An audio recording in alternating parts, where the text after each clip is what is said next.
ఇంక అంతెందుకు ఏపీ పక్క రాష్ట్రంలో ఉన్నటువంటి ముఖ్యంగా పిఠాపురం ప్రజలకి శిరస్సు వంచి నమస్కరిస్తా ఉన్నా. మీరు చాలా గొప్ప తీర్పునిచ్చినారు. పవన్ కళ్యాణ్ గారు గెలవడం సరే, ఆయన ఎన్డీఏ పక్షంలో ఉండవచ్చు కాక, కానీ వ్యక్తిగతంగా ఆయన కార్యక్రమాలంటే, ఆయన చేసే పనులంటే ఆయన నాకు ఇష్టం కాబట్టి పవన్ కళ్యాణ్ గారు 21 స్థానాలు ఇచ్చారు.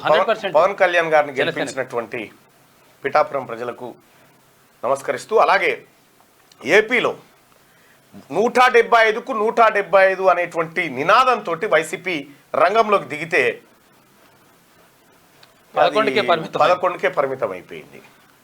అక్కడ కూటమి ఏదైతే ఉందో, ఇక్కడ చంద్రబాబు బీజేపీని ఒకే దగ్గరికి తెచ్చిన ఘనత పవన్ కళ్యాణ్కు దక్కింది.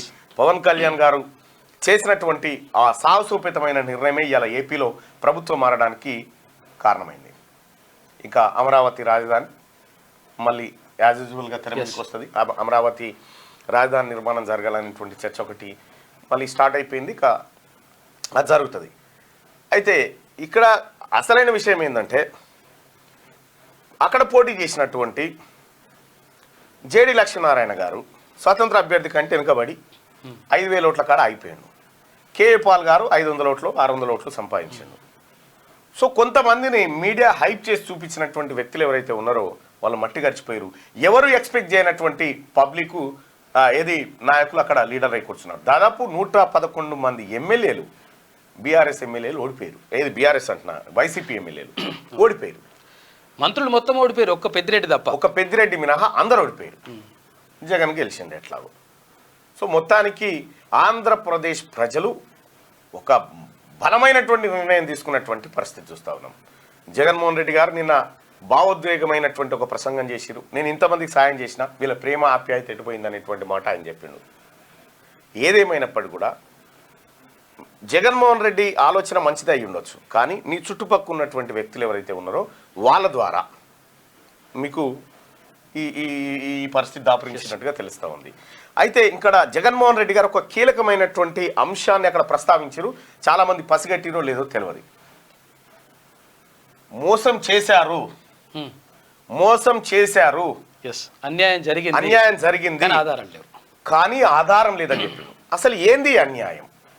అసలు ఆయనకు మోసం చేసిన వ్యక్తులు ఎవరు?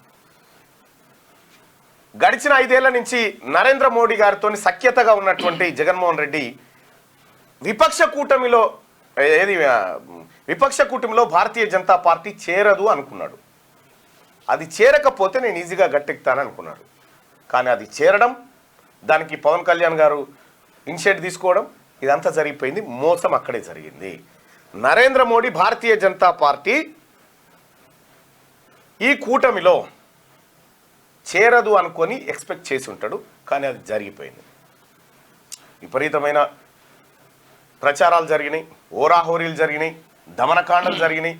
ఏంటి జరిగినా ఏది జరగానో అది జరిగింది ఏపీలో. ఏపీ ఫలితం అట్లా ఉంది. ఇక ఒడిశాలో 5 సార్లు ముఖ్యమంత్రి పీఠంలో ఉన్నటువంటి బీజు జనతాదళ్ నవీన్ పట్నాయక్ బీజేడీ ఏదైతే ఉందో ఆయన మొదటిసారిగా గద్దె దిగిండు. అక్కడ Bharatiya Janata party magic figure దగ్గరికి వచ్చేసింది. 2 చోట్ల పోటీ చేసి ఒక చోట ఓడిపోయాడు. సో ఇట్లా ఒరిస్సా ప్రజలు కూడా మార్పును కోరుకున్నారు. ఇట్లా రకరకాల ఇష్యూస్ జరిగినాయి.